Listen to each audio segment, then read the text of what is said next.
Hello everyone, मैं RHS sir आप लोगों को अपने YouTube channel bright teacher science coaching में स्वागत करते हैं। ये प्रॉपर्टीज ऑफ डिटर्मिनेंट के वीडियो के पार्ट नंबर 2 है। पार्ट नंबर 1 में हम 1 और 2 बताए थे और इस पार्ट 2 में 3 और उनसे आगे बताएंगे। तो प्रॉपर्टीज 3 कहता है, यदि किसी डिटर्मिनेंट्स में कोई दो रो या कॉलम्स के अवयव आपस में समान हो तो उस डिटर्मिनेंट का वैल्यू 0 हो जाता है। उस डिटर्मिनेंट का मान 0 हो जाता है। कहने का अर्थ है कि ऐसा कोई सारणिक है, चाहे 2x2 का हो या 3x3 का हो, उनमें किन्हीं दो रो समान हो या दो कॉलम समान हो तो उसका मान 0 होगा। इस प्रॉपर्टीज का प्रयोग हम ज्यादातर ऑब्जेक्टिव बनाने में करते हैं। वहां जैसे एग्जाम्पल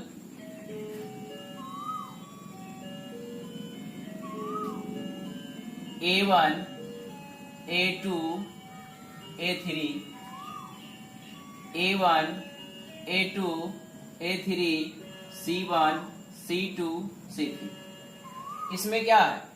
इसमें आपका R1 और R2 सेम है। R1 का जो एलिमेंट है वही क्या है? R2 का एलिमेंट है। इसका जो वैल्यू है वह क्या हो जाएगा? इसका वैल्यू हो जाएगा 0। दूसरी डिटर्मिनेंट देखते हैं, A1, A2, A3, B1, B2, B3। यहां भी अगर ले ले B1, B2, B3, इसमें क्या है? इसमें आपका R2 और इसका R3, R2 equal to R3, इसका वैल्यू क्या आ जाएगा? 0 हो जाएगा।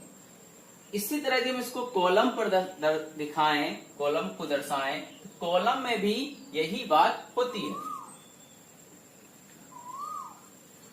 अगर डिटर्मिनेंट की बात हम करें, A1, A2, A3, A1, A2, A3, B1, B2, B3, इसमें क्या है?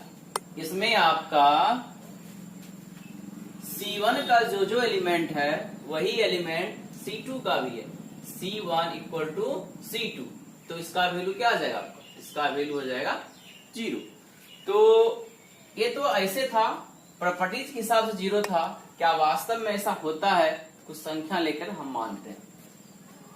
लेट एक डिटर्मिनेंट मान लेते हैं 3x3 का। क्या मान लें? 5, 3, 2, 6, 0, 0, 5, 3, 2। इसमें क्या है? इसमें देखिए जो एलिमेंट 1 का है वही एलिमेंट R3 का है। मतलब R1, R2 का एलिमेंट सेम है। और हम जानते हैं कि यदि किसी डिटर्मिनेंट के दो रो परस्पर समान हो उसका वैल्यू 0 होता। तो इसका मान निकाल के देखते हैं क्या वास्तव में 0 आता है कि नहीं आता। तो हम क्या करते हैं, इसको एक्सपेंडिंग करके देखते हैं। Expanding along with R1, R1 के अनुदिश विस्तारित करते हैं। तो क्या आ जाएगा? R1 के एलिमेंट 5 है। उसके बाद इसको उपसारणिक में तोड़ेंगे तो 5 लिए हैं, 5 का कॉलम रो खत्म, आपको 0, 0, 3, 2, 0, 0, 3, 2 बचा। उसके बाद फिर ये लेंगे, पहला आता प्लस, दूसरा आता माइनस। 3 का रो, 3 का कॉलम, ये 2 बचेगा, 6, 5, 0, 2। उसके बाद थर्ड संख्या, इसका कॉलम, इसका रो खत्म, क्या बचा? 6, 0, 5, 3, 6, 0, 5, 3। अब देखते हैं क्या आता है। इसको इससे गुना, इसको इससे गुना करके घटाएंगे, प्रिंसिपल डायगोनल के गुना करके उसमें से ऑफ डायगोनल को घटाते हैं। तो 2 को 0 से गुना करके 3 को 0 से गुना करेंगे तो दोनों हो जाएगा 0 घटा 0, फिर -3, अब फिर 6 के 2 से गुना करके 12, 5 को 0 से गुना करके 0, फिर 2, 6 को 3 से गुना करके 18 घटा 0। अब 0 में 0 जाएगा, 0 ही बचेगा, ये हो जाएगा 0। उसके बाद 12 में 0 जाएगा, 12 बचेगा, 12 को -3 से गुना करेंगे -36 हो जाएगा, और 18 को 2 से गुना करेंगे तो +36 हो जाएगा। 36 + 36 माइनस क्या हो जाएगा 0। तो हमने क्या देखा, यदि किसी डिटर्मिनेंट के कोई दो रो के एलिमेंट समान हो उसका वैल्यू क्या आता है 0 आता है। यही बात अब कॉलम पर देखते हैं।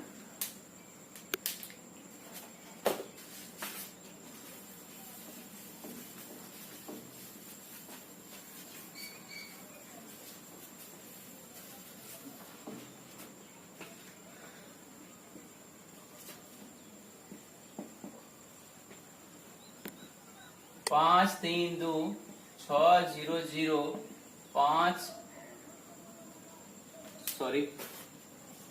दो कॉलम समान लेंगे ना, कोई दूसरा ले लेते हैं।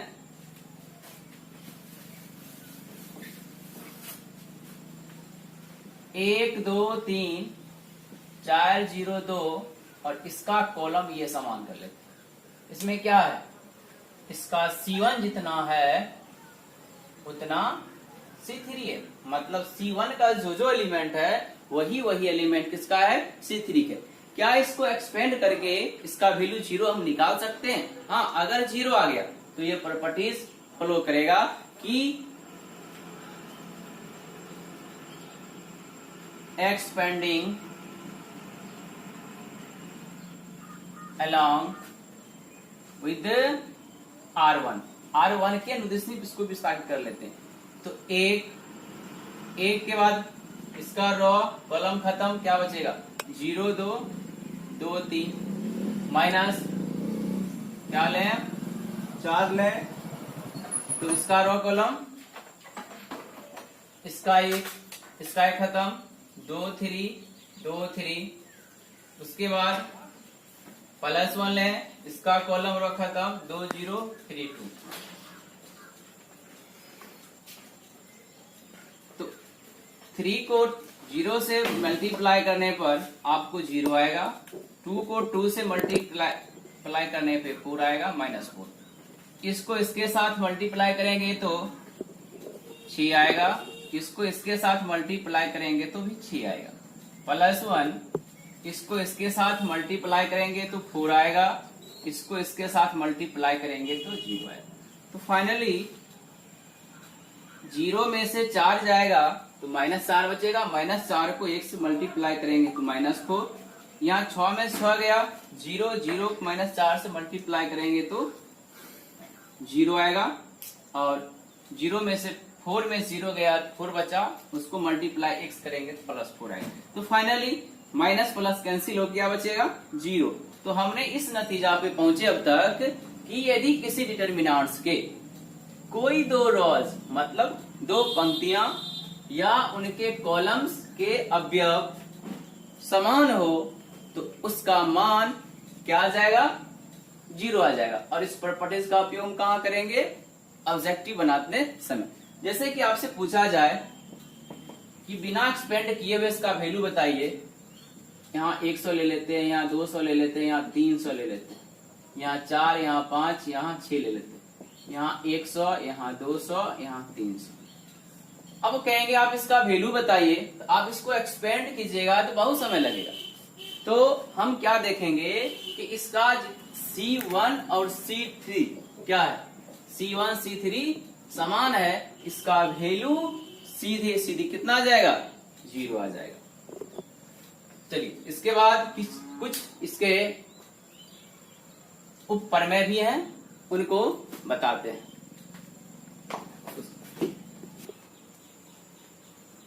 इस प्रॉपर्टी से इन दोनों का कुछ कनेक्शन है। क्या कनेक्शन है कि इसमें हमने बताए थे आपको कि दो रॉज या कॉलम समान हो तो उसका मान 0 होता।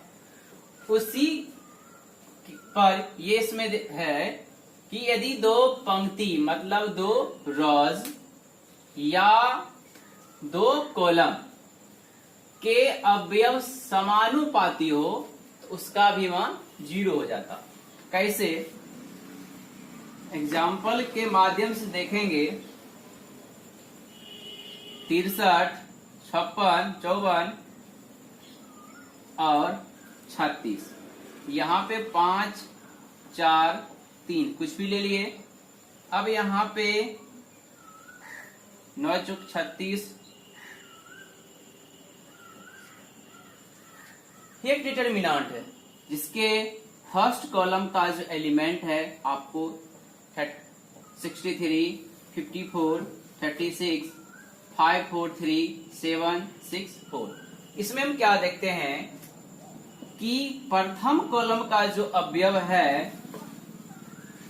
वे थर्ड कॉलम के साथ समानुपाती है। आप चेक कर सकते हैं क्या? देखिए 7 में 9 से मल्टीप्लाई करेंगे 63 आएगा, 6 में 9 से मल्टीप्लाई करेंगे 54 आएगा और 4 में 9 से मल्टीप्लाई करेंगे तो 36 आएगा। कहने का अर्थ है कि अगर हम C1 और C3 का रेशियो निकालें तो क्या मिलेगा हमको? 1:3 का रेशियो निकालें हमको आएगा 9। मतलब कि जितने भी अवयव का अनुपात निकालेंगे आएगा 9, अर्थात इसके संगत अवयव क्या है? समानुपाती है। तो इसका मान क्या हो जाएगा? आपका 0 हो जाएगा। इसको इस तरह से भी लिख सकते थे 9 × 7, 9 × 6 और 9 × 4, 5, 4, 3, 7, 6, 4। तो इसका कितना वैल्यू हो जाएगा? 0 हो जाएगा। क्यों 0 होगा? कि C1 और C2 क्या है? समानुपाती। ये हो गया। अब इसी प्रॉपर्टी से इसको देखते हैं। क्या देखते हैं? del 1 बराबर 63, 5, 7, 54, 4, 6, 36, 3, 4। इसको क्या लिखे थे हम? 9 × 7, 9 × 6, 9 × 4, 5, 4, 3, 7, 6, 4। तो हम बताए थे किसी डिटरमिनेंट्स की एक रो या कॉलम से सार्ग उभयनिष्ठ गुणनखंड मतलब कॉमन फैक्टर को हम बाहर निकाल सकते हैं। तो इसमें क्या है? C1 में एक संख्या है जो तीनों के साथ, वह कौन है? 9 है। तो यहां से हम ऐसे बाहर कर सकते हैं लिखकर टेकिंग कॉमन 9 फ्रॉम C1, अर्थात C1 से 9 बाहर लेने पर। तो ये इस प्रकार से हो जाएंगे 9 × 7, 6, 4, 5, 4, 3, 7, 6, 4। तो ये दो उप प्रॉपर्टीज को हमने देखा। दोनों उप प्रॉपर्टीज कहला रहा है आपका कि यदि किसी डिटरमिनेंट्स के दो पंक्ति या दो स्तंभ के संगत अवयव समानुपाती है उसका वैल्यू 0 हो जाएगा। दूसरी है यदि किसी डिटरमिनेंट्स की एक रो या कॉलम में सार्ग उभयनिष्ठ गुणनखंड हो तो उसको हम बाहर निकाल सकते हैं। गुणधर्म नंबर 4। इस गुणधर्म 4 में कह रहा है आपका कि किसी डिटरमिनेंट के किसी रो या कॉलम में प्रत्येक अवयव को एक अचर राशि k से गुना किया जाए तो उसका मान k गुना हो जाता है। यदि किसी डिटर्मिनांट के किसी एक रो या कॉलम में प्रत्येक अवयव को एक अचर राशि के से गुना करते हैं, उसका मान भी के गुना हो जाता है। कैसे?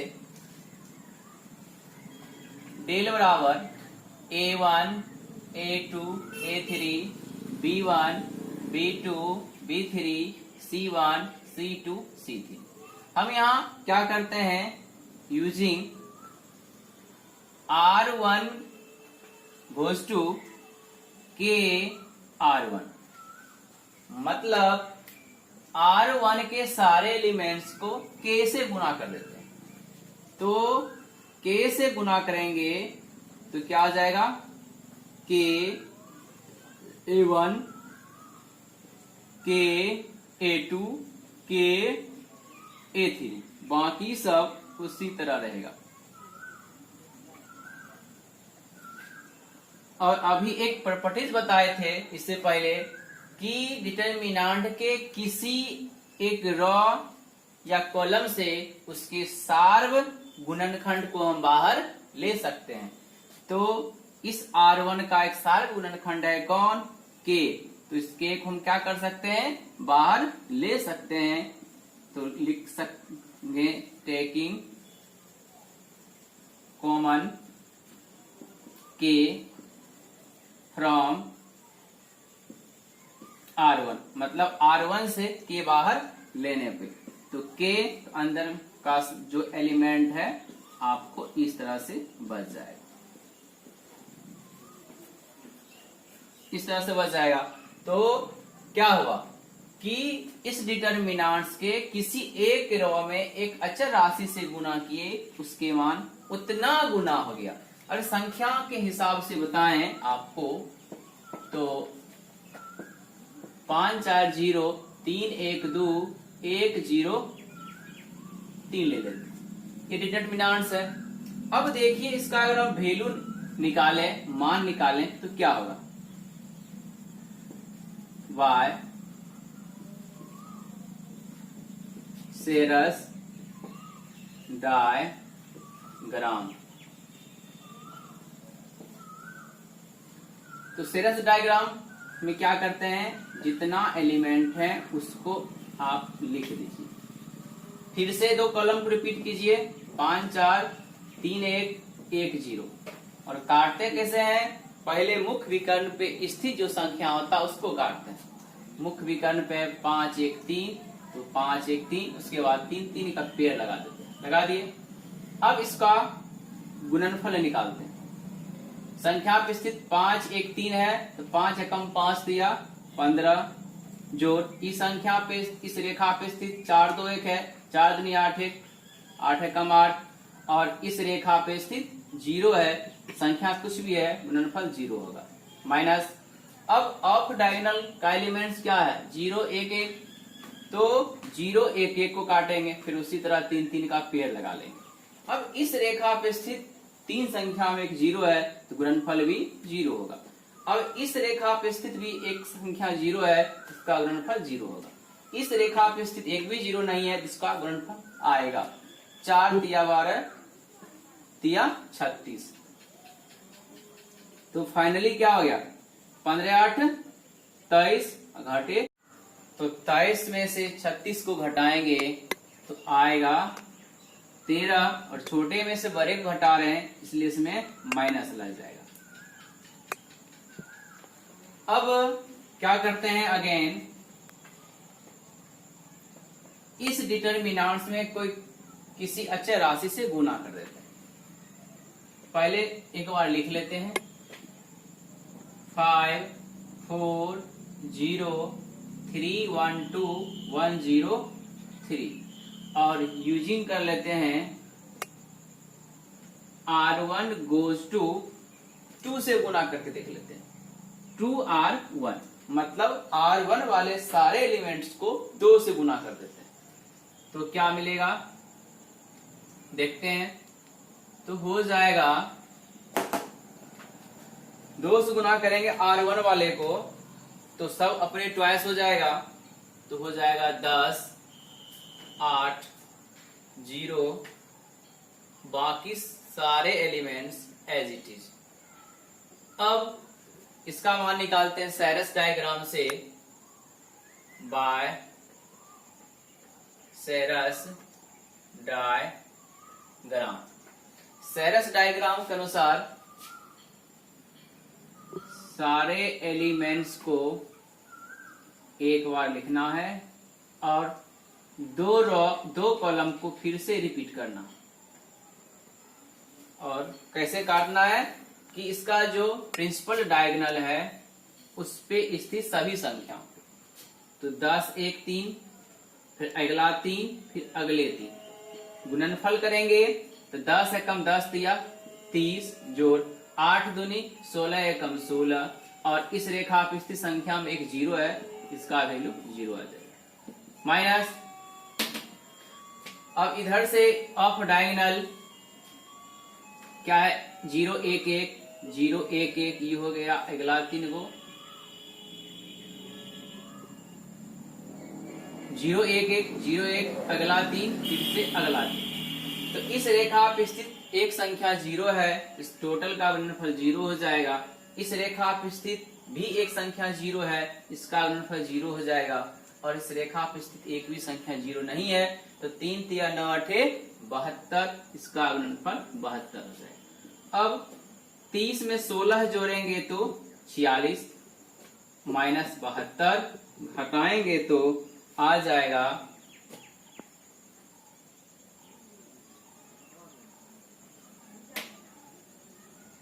30 10 40 46 72। सॉरी कहीं पे मिस्टेक हुआ है, चेक कर लेते हैं। 46 में से 72 को घटाएंगे तो आ जाएगा -26, और इसको लिख सकते हैं 2 गुना -13, अर्थात 2 गुना -13। किसका वैल्यू निकाले थे हम, इस डेल का निकाले थे ना, तो यहाँ पर हम लिख सकते हैं डेल अर्थात 2 डेल। कहने का अर्थ है कि यदि किसी डिटर्मिनेंट्स के किसी एक रो या कॉलम में किसी एक अचर राशि से गुना कर दें, उसका वैल्यू उतना गुना हो जाता। ध्यान देने योग्य बात है, अगर एक कॉलम में एक अचर से गुना करेंगे तो उतना गुना, 2 कॉलम या 2 रो किसी अचर से गुना करेंगे तो उसके स्क्वायर के बराबर गुणनफल होगा, और तीनों रो या तीनों कॉलम में किसी अचर से गुना करेंगे तो उस अचर के क्यू के गुणनफल के बराबर होगा। जैसे अगर हम एक रो में के से गुना करते हैं, के से, तो उसका वैल्यू केवल के गुना होगा। अगर 2 रो में गुना करते हैं तो के स्क्वायर के बराबर होगा। अगर 3 में गुना करते हैं तो के क्यू के बराबर होगा। ये बात याद रखिएगा ऑब्जेक्टिव के लिए। बस इस वीडियो में इतना ही, फिर मिलते हैं हम आपसे नेक्स्ट वीडियो में। थैंक्स।